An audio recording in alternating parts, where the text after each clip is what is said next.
Quem enxerga a Cristo, enxerga tudo.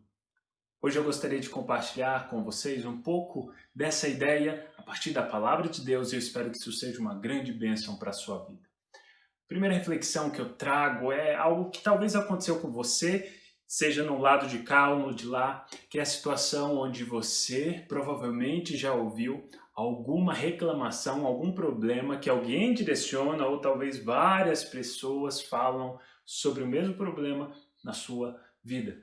E aquilo não cai bem, você não consegue digerir, no fim das contas não consegue concordar, você não consegue se enxergar da forma como as pessoas estão te enxergando. Ou talvez você estava do outro lado e você via as pessoas de tal forma que elas não conseguiam se enxergar. E como é difícil esse processo, como às vezes é doloroso. Até mesmo por um lado positivo, quando você muitas vezes de repente se enxergou da forma positiva que as pessoas falavam. Nossa, como você é trabalhador, nossa, como você é esperto, nossa, como você está bonito. E você não aceitava até o momento que você fala, nossa, realmente que bom, que legal. O problema é quando é ruim. E muitas vezes reconhecer esse momento onde cai a ficha, onde você de repente com uma luz que aparece, você se enxerga do jeito que as pessoas falam e de repente uma humilhação cai diante de você porque aquela relutância agora vira motivo para não só arrependimento deste problema, mas com as pessoas que tanto te alertaram sobre isso. Eu gostaria de trazer essa ideia porque é muito difícil nós reconhecermos e nos enxergarmos à luz daquilo que as pessoas falam, e muitas vezes, e esse é o grande problema, à luz do que a palavra de Deus fala, à luz do que o Espírito Santo nos diz. Aqui em 1 Timóteo, de 1 a 15, nós temos um pouco dessa ideia e nós temos o exemplo de Paulo. Ele fala, esta palavra é fiel e digna de toda aceitação. Ele se dirige a Timóteo no início da carta, que Cristo Jesus veio ao mundo para salvar os pecadores dos quais eu sou o principal. Paulo aqui faz um prelúdio e fala, aceite, ouça, isso é válido. Jesus Cristo veio ao mundo para salvar os pecadores, dos quais eu sou o principal. A primeira ideia é que Paulo tinha clareza de Cristo. Paulo conseguia enxergar a missão e o propósito, e ele define isso numa linha curta e precisa, cirúrgica, de que Cristo veio ao mundo para salvar os pecadores.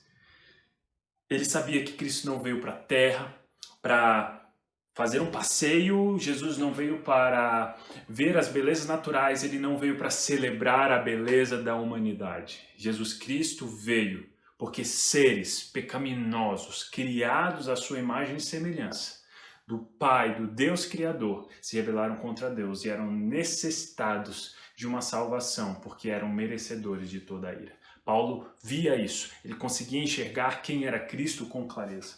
E o primeiro ponto é isso, e o segundo é, Paulo conseguia enxergar Paulo. Esse versículo nos traz essas ideias incríveis de que Paulo conseguia enxergar a Cristo, mas Paulo ao mesmo tempo conseguia enxergar o próprio Paulo. Ele diz isso quando ele fala, Jesus veio para salvar os pecadores dos quais eu sou o principal, eu sou o maior. Entender a missão de Cristo foi crucial para que Paulo conseguisse de fato e então se enxergar da forma como ele realmente era. Aquele que era o líder, era o maior exemplo de fariseu, agora tinha os seus ex-amigos fariseus, tente pensar nisso, os seus ex-amigos que viram aquele Paulo, o cara mais esmerado, o cara mais esforçado por manter as tradições judaicas e tanto a execução e muitas vezes até a violência contra aqueles que eram ditos blasfemos. De repente Paulo está do outro lado, aquele que tinha os seus princípios, de repente perde tudo isso. Isso é a luz de quem Cristo era. Paulo conseguiu se enxergar.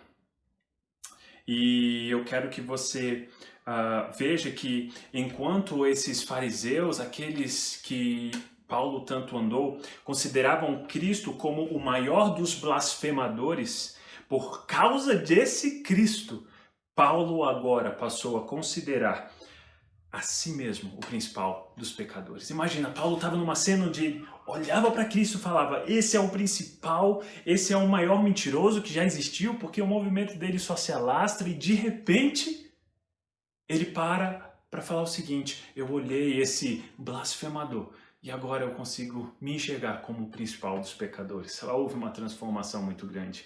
Paulo, então, consegue enxergar o próprio Paulo e se enxerga como o maior dos pecadores. Ele olha o seu pecado e consegue enxergar ele, porque a luz da salvação e da missão de Cristo foi iluminada. Ele viu que Cristo veio para salvar os pecadores e ele se olha como um pecador. Essa visão esclarece tudo e a vida dele é mudada. Esse é o poder da graça que tira os olhos do homem sobre si mesmo, das suas belezas, das suas perfeições, dos seus interesses e coloca ele de repente por cima de Cristo, o verdadeiro, o único, o mais belo, o digno de toda adoração. E tira então do homem o véu que mostrava toda a podridão dos seus pecados. Paulo conseguiu enxergar esse Cristo, entendeu o que é o poder da graça e assim ele conseguia ter uma visão clara do que ele era. E eu quero trazer aqui essa situação, essa visão, esse versículo, para a gente ver que somente através de Cristo nós conseguimos ter uma clara visão da vida, do que é. E nesse versículo você fala: cara, mas como é que isso define tudo? Me diz quais são as coisas mais impossíveis de enxergar. Deus. Paulo conseguia enxergar Jesus Cristo como Salvador, conseguia enxergar Jesus Cristo e confessá-lo como Deus. Em segundo lugar, a coisa mais difícil que move a humanidade no seu egoísmo é enxergar a si mesmo como realmente é. Paulo confessava a Cristo e confessava a si, mas em termos diferentes. Ele dava glória para Cristo e diminuía assim. E dessa forma, Jesus Cristo era glorificado através da sua vida. E ele conseguia ver quem ele era em Cristo. Mas em si mesmo, ele disse em outras partes o quanto tudo que ele tinha, tudo que ele era, poderia ser motivo de autoglorificação. Mas diante de Cristo, era lixo. Meus irmãos, eu quero trazer isso e essa dimensão, essa loucura, essa impossibilidade para a sua reflexão hoje. O exemplo de Paulo nos ensina sobre humildade. Você, hoje, se enxerga com clareza e enxerga Cristo com clareza? A sua vida, o seu dia a dia é revelado por alguém que consegue enxergar a Cristo e a dignidade que Ele tem. Primeiro, examine o seu coração. Provavelmente, você vai achar várias falhas, mas será que você esconde elas? Será que ao enxergar a Cristo, você tenta achar em você alguma beleza? E não se perca, meu irmão. Toda vez que a gente acha alguma beleza em nós, a gente diminui alguma beleza em Cristo. E isso é a nossa tragédia. Essa é a tragédia da igreja, que busca o próprio eu. Então, será, meus irmãos, que os seus relacionamentos, o seu casamento, as suas amizades, o seu trabalho, tem sido problemático porque você não consegue se enxergar à luz de Cristo? Será que você não consegue ver que Cristo veio para salvar pecadores, mas você nem gosta da palavra pecadores? Meus irmãos, pecadores, entender isso é a nossa liberdade, porque nós a partir daí nos tornamos santos e livres, mas não antes de reconhecer que a missão de Cristo foi para salvar a mim e a você, sem mérito nenhum. E ter essa visão te faz reconhecer que seus pecados são ruins. Você consegue entender o coração de Paulo falando: eu sou o principal dos pecadores? Que esse coração, que essa reflexão traga para a sua vida uma motivação para entronizar a Cristo, diminuir o seu próprio eu. E assim você vai conseguir enxergar a vida, as situações, o problema com a sua esposa, o problema com seu marido, com seus filhos, com seus colegas, com alguém difícil do trabalho. Tudo isso vai ser visto à luz de Cristo. E você vai se enxergar no local certo de servir, de amar e de entregar algo que você reconhece que recebeu. Deixa Deus abrir seu coração, quebrá-lo e transformá-lo. Porque Paulo nos deu um belo exemplo de que em Cristo nós conseguimos refazer a nossa vida. E Paulo também é um exemplo dos resultados dessa humildade. Deus te abençoe.